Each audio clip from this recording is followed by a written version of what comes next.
Damos la bienvenida al doctor Salim Saidán, es experto en Derecho Constitucional, profesor de la Universidad Católica en Quito. Doctor Saidán, bienvenido.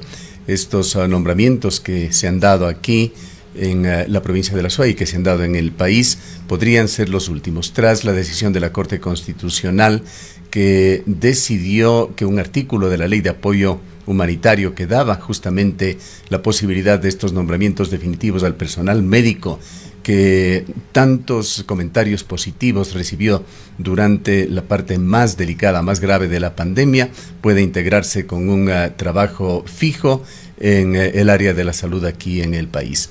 Este fallo, se ha señalado, surtirá efectos a futuro. Quisiéramos conocer su punto de vista sobre esta decisión de la Corte. Buenos días, Gustavo. Muy buenos días a todos quienes conforman el equipo de Antena. Para mí es un gusto siempre dialogar con ustedes. Bueno, la primera impresión que yo tengo de lo decidido por la Corte Constitucional es que no se explica solamente jurídicamente, sino también políticamente. Estamos a las puertas de un sorteo de 3 jueces de la Corte que van a salir y un proceso de renovación que se va a iniciar, o ya se ha iniciado. Entonces, yo creo que responde a eso, ¿no? Responde a un interés del Ministerio de Salud Pública por disponer de esas partidas. Yo creo que eso es todo lo que está ocurriendo, y la imposibilidad de cumplir con muchos médicos, muchas enfermeras, por falta de recursos, por falta de asignación presupuestaria. Y más allá de eso, están laborando, ¿no? Están laborando. Lo que quieren es que a final del año fiscal puedan disponer de esas partidas y de esa manera no tengan el compromiso, la obligación de otorgar nombramientos definitivos a los que no han sido beneficiados. Y han sido beneficiados 2.300 servidores públicos de la red de salud con estos nombramientos definitivos. Y me parece que ha sido en un claro reconocimiento de lo que hicieron en la época más crítica de la pandemia. Atención a pacientes graves, con cuadros críticos. Yo creo que eso es lo que justamente hizo que el presidente, la Asamblea, aprueben este artículo 25 de la Ley de Apoyo Humanitario para otorgarles un nombramiento definitivo a quienes tenían nombramiento provisional o contrato ocasional.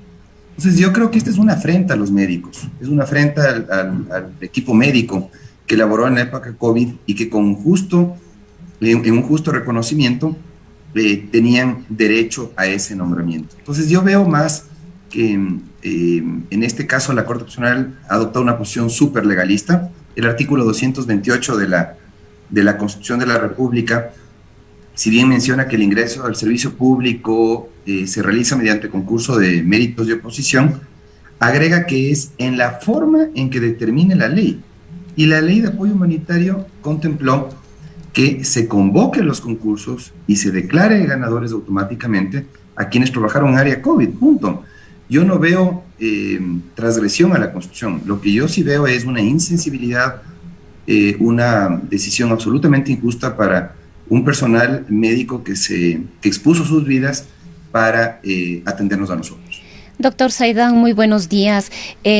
Esto genera otra duda, otra preocupación. Luego de esta declaratoria de inconstitucionalidad por parte de la Corte, ¿podría ponerse en riesgo los nombramientos ya otorgados en el contexto de esta ley a quienes los recibieron?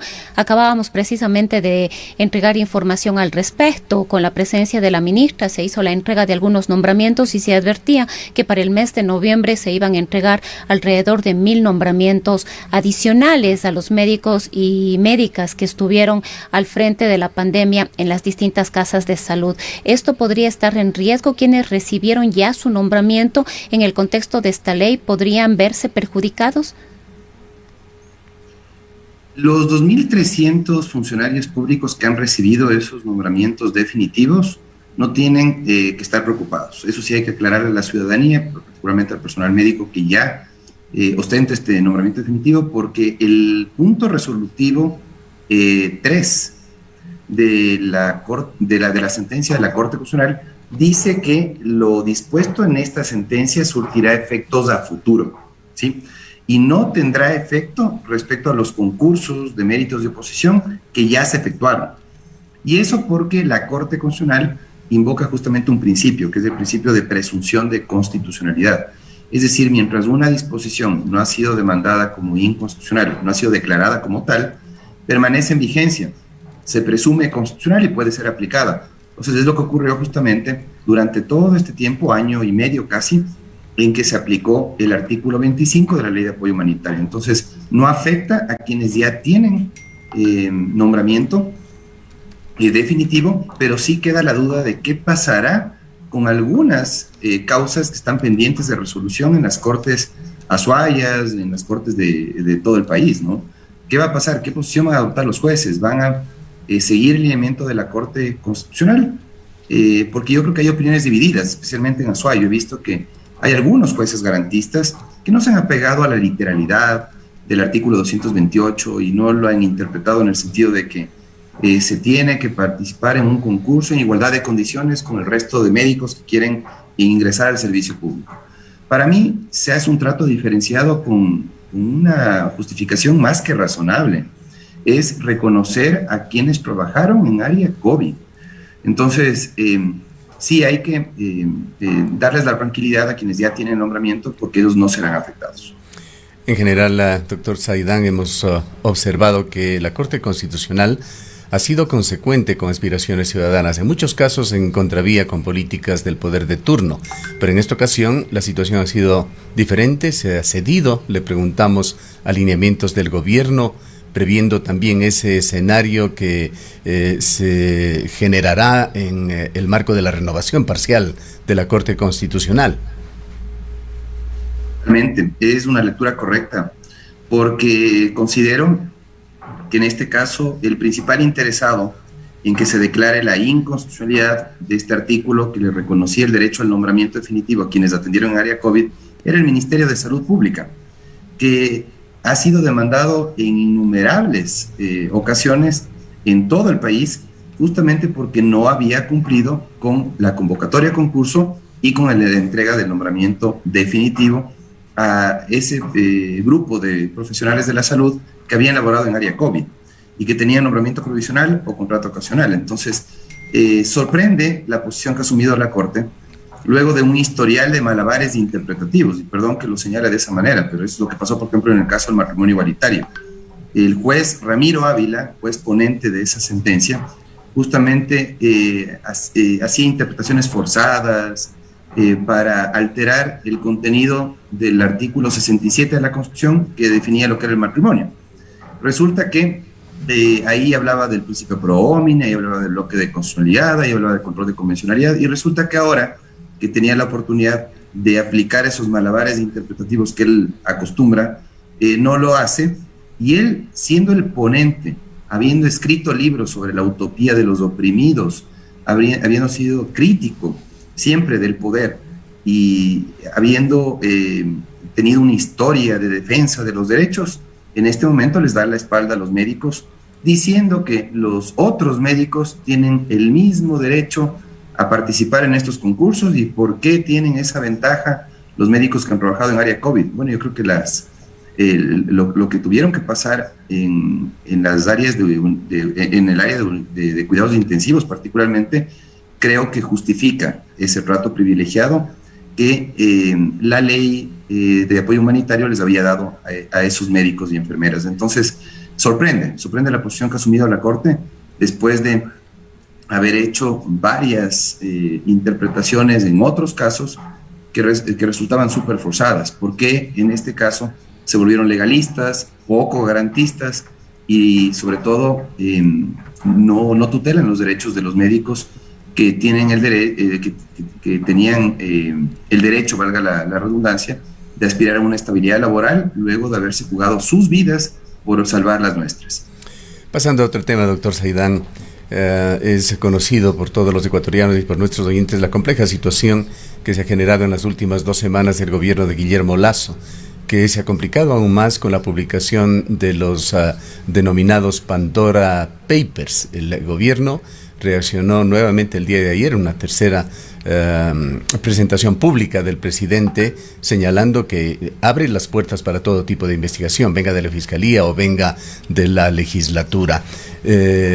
Tema que nos parece muy bien, esto de poner toda la transparencia que se pueda en además situaciones que la gran mayoría de los ecuatorianos no la conocemos muy bien, esto de los paraísos fiscales, de los trust funds, como se llaman allá en los Estados Unidos, paraísos fiscales que por lo general nosotros los relacionamos con países, por llamarlo de alguna manera, exóticos, pero que existen en los propios Estados Unidos. Allí está estas denuncias que han sido desmenuzadas por uno de los diarios norteamericanos, el Washington Post, señalando que Dakota del Sur es un pequeño estado de los Estados Unidos que se ha forjado silenciosamente una reputación como refugio para el dinero de personajes muy ricos, millonarios de todo el mundo, con estos famosos trust funds o fondos fiduciarios. Y por allí, en este tema y en esta investigación, ha quedado salpicada la imagen del presidente de la República.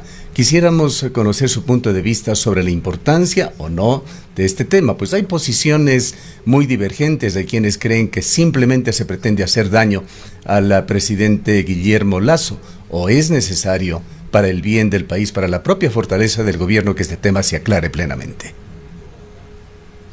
Sí, este asunto tiene que transparentarse. Yo creo que en este caso la Asamblea Nacional tiene la obligación de fiscalizar, realizar un control político a lo hecho por el presidente de la República, y por otro lado, el presidente tiene la obligación de comparecer.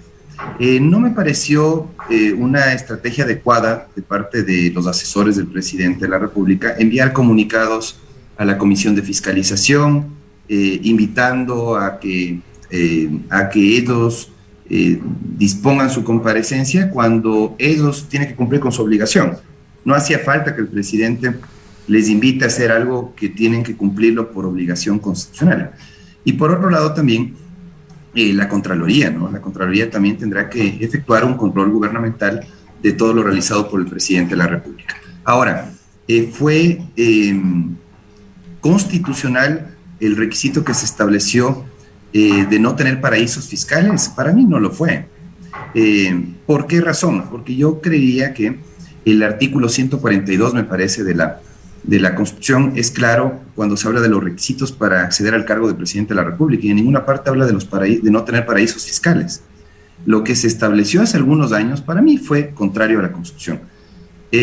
Más allá de que nos puede resultar interesante que quien aspira a un cargo público tenga la ética y tenga un historial limpio en donde se pueda, digamos, tener la confianza de que ha aportado al desarrollo del país, ha contribuido con sus impuestos y no ha buscado estos instrumentos justamente para no pagar impuestos, ¿no? Porque finalmente esa es la finalidad de los paraísos fiscales. Claro, ¿no? Lo más criticable es que se utilicen estos mecanismos como formas de evasión de impuestos en los países.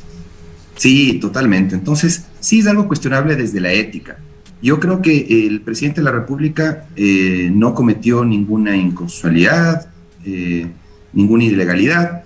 Sin embargo, yo creo que hay que preguntarle al presidente de la República qué hizo con los bienes de los que él se deshizo, ¿no?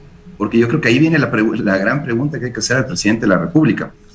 Muy bien si es que él no tenía su patrimonio en paraísos fiscales, pero que nos explique qué hizo con ese patrimonio. Creo que esa es una respuesta pendiente que tiene el presidente de la República. Él tuvo un buen comienzo, como hemos comentado en varias ocasiones, Gustavo. Es indudable que ha tenido un desempeño impecable en sus primeros meses de gobierno al ejecutar su plan de vacunación. Pero creo yo que no se está moviendo bien en cuanto a operadores políticos, y adicionalmente la respuesta que él ha dado es incompleta. Tendrá que dar una respuesta con relación a cuál fue el destino de los bienes que él tenía, quién los tiene ahora, porque es lo que espera la ciudadanía. ¿Sabe qué me llama la atención, Gustavo? Eso sí, debo decir que los investigados, los nombres que aparecen, son de líderes o comunicadores, asesores de la tendencia de derecha.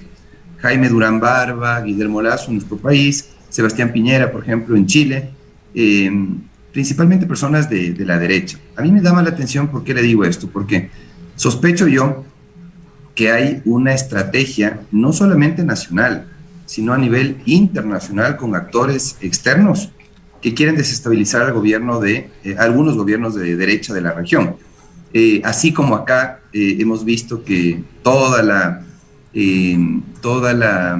corrupción que ha habido en la Asamblea ha sido solamente de asambleístas de la izquierda, ¿no? Me sorprende eso. Asimismo, en cambio, en estos papeles que se revelan, aparecen solamente gente de la derecha. Entonces, me parece que es una pugna poco limpia, el ser selectivos con los actos de corrupción o con los actos poco éticos. A nivel internacional, con estos papeles se preocupan solamente de los líderes de la derecha, no aparece nadie de la izquierda, y acá, en cambio, investigados un montón de asambleístas de la izquierda y nadie de la derecha. Entonces, no están jugando limpio.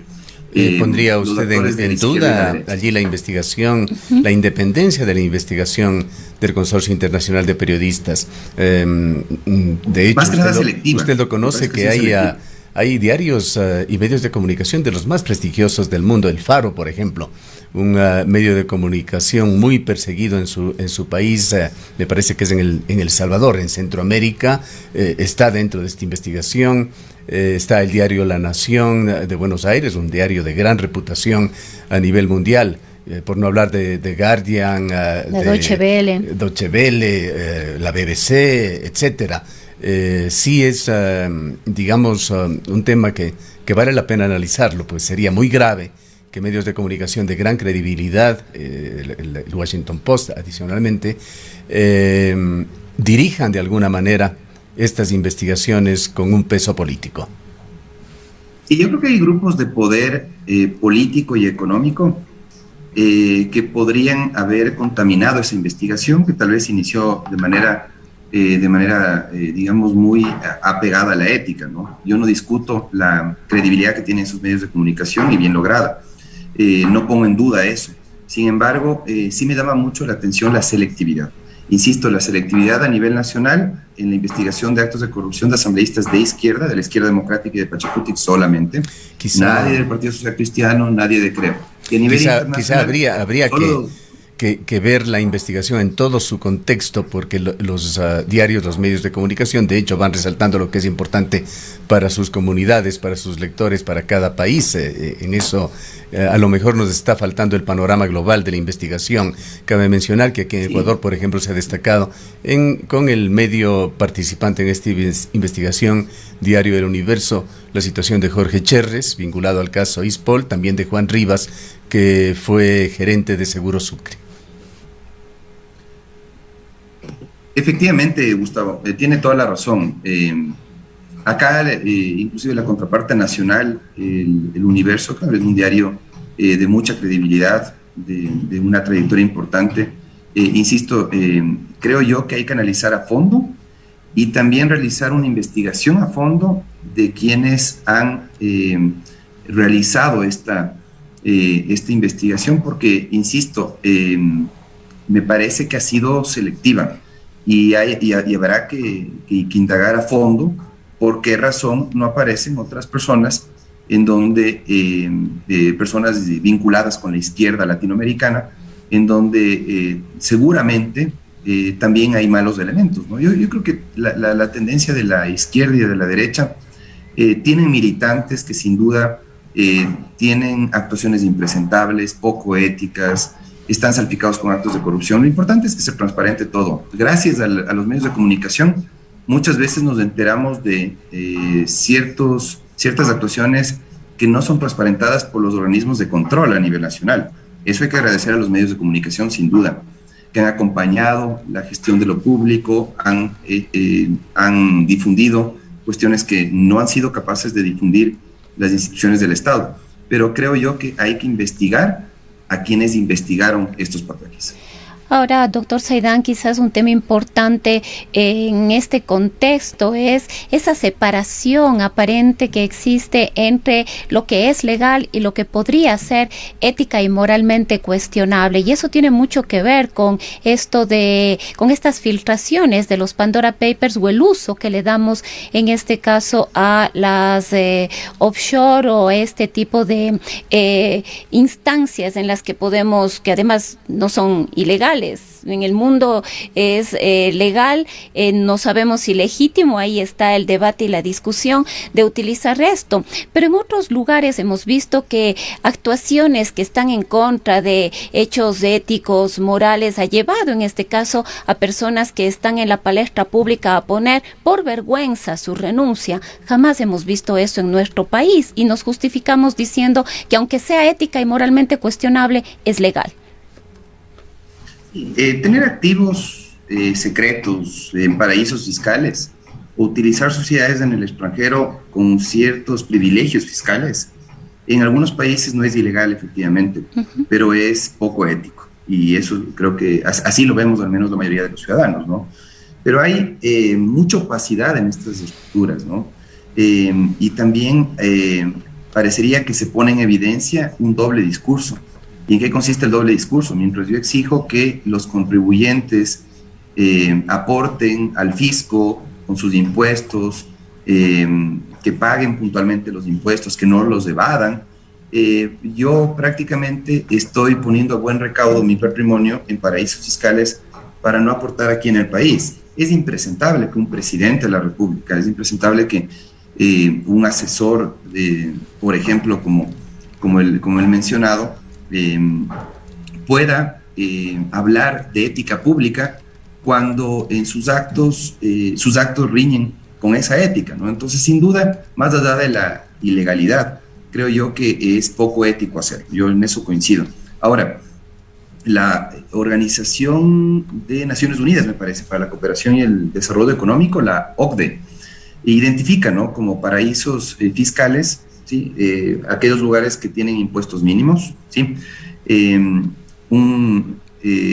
Un paraíso también es un sistema en donde justamente hay falta de transparencia, ausencia de actividades económicas sustanciales en el destino, ¿no? Eso también es muy importante. Hay algunas empresas que no registran actividad económica. Entonces, sin duda, eso es impresentable. En eso tienen toda la razón ustedes y yo me sumo al repudio ciudadano que sin duda existe. Sin embargo, creo yo que nuestro país, primero, yo creo que debería impulsar una enmienda constitucional para que se incorpore ese tipo de requisitos, de inhabilidades a la Constitución y que no solamente esté en una ley. Lastimosamente eso es lo que ocurrió aquí en el país. Contrario a la Constitución, se estableció esta inhabilidad de no poder ser candidato si es que se cuenta con paraísos fiscales. Y sobre todo, yo creo que es lo más importante, indagar qué pasó con esos bienes, insisto, que se pusieron a buen recaudo antes de la inscripción de una candidatura, ¿no? Porque claro, yo puedo decir, no tengo dinero en paraísos fiscales, claro, a mi nombre. Habrá que investigar al círculo familiar, ¿no?, para ver si es que hubo alguna transferencia previa a la inscripción de la candidatura que podría complicar, obviamente, a ciertos presidentes de la región. Doctor Saidán, no sé si saliéndonos ya en honor al tiempo a otro tema sobre el cual quisiera, y consideramos que es importante, un criterio constitucional suyo tiene que ver con la ley creando oportunidades que fue devuelta por la comisión de la legislatura, por el CAL, que fue devuelta. Y aquí se ha generado una polémica. Hay algunos expertos que advierten que podría entrar la ley por el Ministerio de la Ley, valga la redundancia, mientras que otros dicen que al haber sido devuelta esto sería inadmisible, que no es posible. Sería importante tener su criterio. Al parecer el gobierno nacional, el presidente Guillermo Lasso, le escuchamos a la ministra de Gobierno, están con la expectativa precisamente de que al cumplirse el plazo por haber sido emitido con carácter de urgente pueda entrar por el Ministerio de la Ley. Otros expertos dicen que no. ¿Cuál es su opinión? Yo coincido con Rafael Ollarte. El constitucionalista ha dicho con razón que en este caso no se pueden contar estos días porque sencillamente no se calificó el proyecto, no fue tratado el proyecto. Si ya comenzó el tratamiento del proyecto de ley, comienza a decurrir justamente ese plazo de 30 días. Sin embargo, como no fue calificado el proyecto de ley, lo que corresponde en este caso era la devolución al presidente de la República, que obviamente subsane los errores, corrija lo que está mal, cumpla con la unidad de la materia, con el requisito constitucional de contemplar una sola materia en el proyecto de ley y lo vuelve a ingresar, porque él está en todo su derecho. El presidente de la República puede insistir en el proyecto de ley y la Asamblea hizo mal en advertir lo que le va a responder al presidente. Yo creo que la Asamblea ahí tiene que cumplir con la responsabilidad, la obligación de no anticipar criterio, de revisar cada uno de los proyectos de ley. ¿Qué pasa si es que el presidente de la República divide en dos proyectos, por ejemplo, uno tributario y uno laboral, el proyecto de ley de creación de oportunidades? Me parece que eso es legítimo. Habría que revisar en qué términos plantea el nuevo proyecto de ley y obviamente ahí sí, cuando sea calificado, se podría considerar los 30 días. Ahora, uno de los puntos que se discute, doctor Saidán, es si el Consejo de Administración Legislativa tiene las atribuciones para calificar la constitucionalidad de un proyecto de ley. Pues se dice que el CAL es solamente un ente administrativo. Sabe que el artículo 136 de la Constitución, me parece, establece el inicio del procedimiento legislativo y dice que el proponente, quien tiene iniciativa legislativa, tiene que proponer el proyecto de ley a la presidenta de la Asamblea, ¿sí? Rafael Ollarte, por ejemplo, ya que justamente nos referimos a él, señala que sería la presidencia de la Asamblea a quien le corresponde calificar. En realidad ni la Constitución es clara en ese sentido. No está claro en la Constitución a quién le corresponde calificar los proyectos de ley. En la ley orgánica de la función legislativa está el encargo al Consejo de Administración Legislativa para que califique el proyecto de ley. Y en la práctica hemos tenido actuaciones del CAL que van más allá de lo administrativo. Y eso efectivamente se ha normalizado lastimosamente en este país y está muy mal.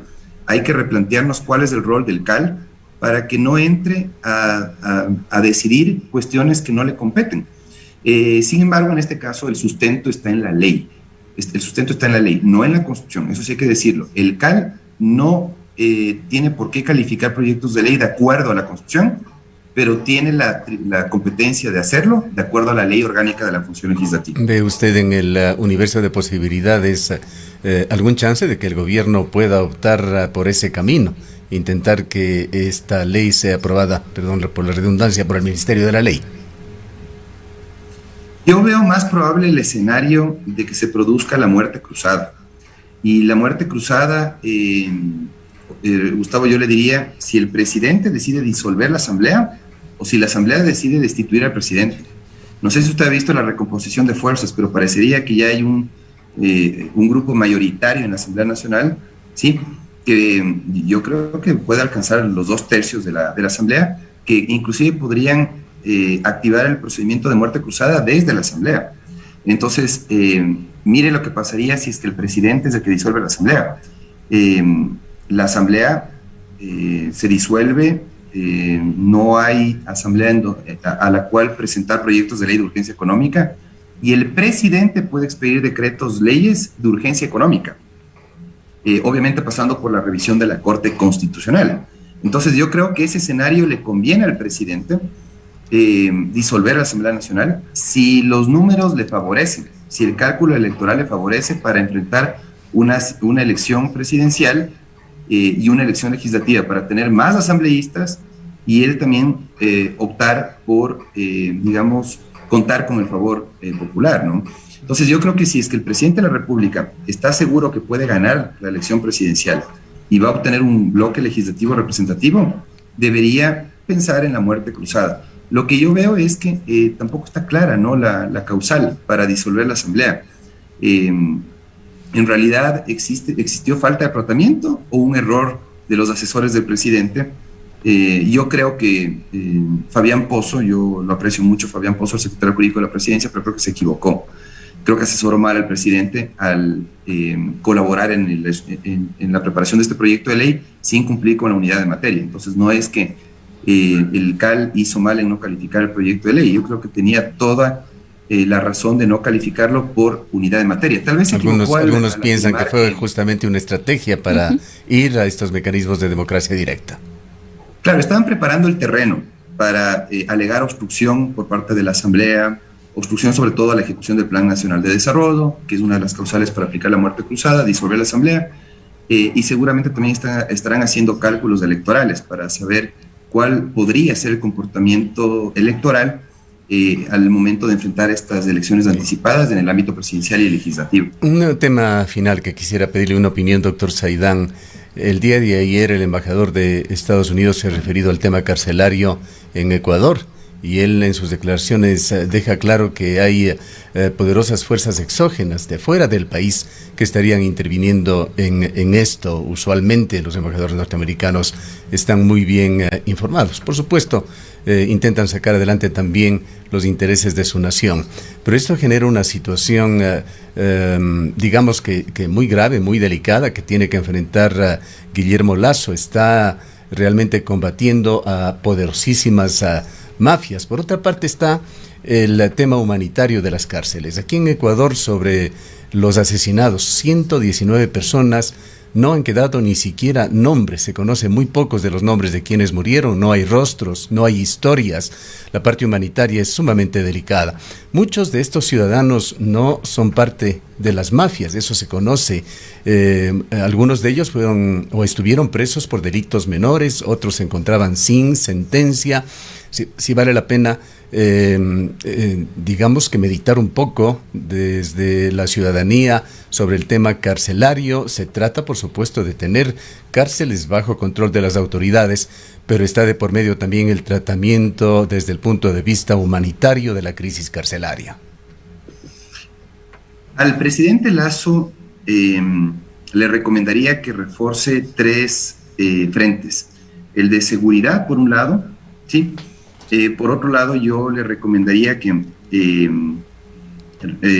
pueda encargar a un técnico el Servicio Nacional de Atención a Personas Privadas de la Libertad, el famoso SNAI, ¿sí? Y finalmente yo creo que tiene que reforzar el control de las fronteras, porque no olvide, Gustavo, que tenemos a un país vecino con un conflicto armado interno que sin duda ha penetrado de a poco en el país, con grupos irregulares que están operando acá, ¿no? Entonces, creo yo que es importante reforzar esos tres frentes. Seleccionar a personas técnicas con un alto perfil técnico para que puedan liderar estas acciones que se necesitan para garantizar seguridad a los ciudadanos, evitar que nos convirtamos en un narcoestado. Si ustedes observan el mapa que tienen, por ejemplo, me parece que en la fuerza pública, lo tienen particularmente en las Fuerzas Armadas, hace rato que cuentan ya con mapas, y en ese mapa hay puntos rojos. Esos puntos rojos tienen que derivar en una acción rápida, oportuna por parte de la fuerza pública para que contengan a tiempo algo que nos preocupa a todos, que convirtamos, que el Ecuador se convierta en México, en Colombia, y que llegue un punto en el que sea muy difícil de controlar a estos grupos de narcotráfico que contaminan la actividad política, que logran infiltraciones en la fuerza pública y que definitivamente nos expone a una situación de inseguridad constante a los ecuatorianos. Ojalá que puedan reforzar esos frentes. Creo que el presidente de la República tiene que pensar si es que es correcto reservar solamente para un servicio nacional de personas, de atención a personas privadas de la libertad, o volvemos a crear una subsecretaría, un ministerio específico para atender el sistema penitenciario, neutralizar estos grupos que desde la cárcel están justamente operando con algunas personas que están, digamos, ingresando al país para la realización de estas actividades narcodelictivas, ¿no? Ojalá que se pueda contener a tiempo. Cuidar no solo el penitenciario está conectado con este tema. Hay que cuidar no solo las fronteras formales propiamente dichas, los centros de migración. Está el país muy permeable con estas avionetas de narcotráfico. El día de ayer se ha cerrado una vía que se utilizaba para el aterrizaje de narcoavionetas en el Aromo, en Manabí. Realmente delicada la situación del país. Muchísimas gracias, doctor Saidán, por habernos acompañado. El doctor Salim Saidán es experto en Derecho Constitucional, profesor de la Universidad Católica de Quito.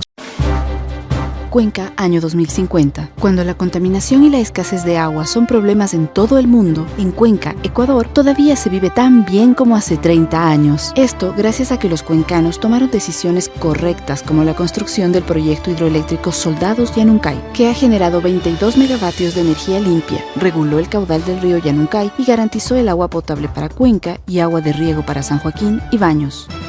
Aunque esto parezca ficción, es nuestro compromiso con Cuenca Bicentenaria, el Ecaustro. Juntos generamos agua y energía para la vida.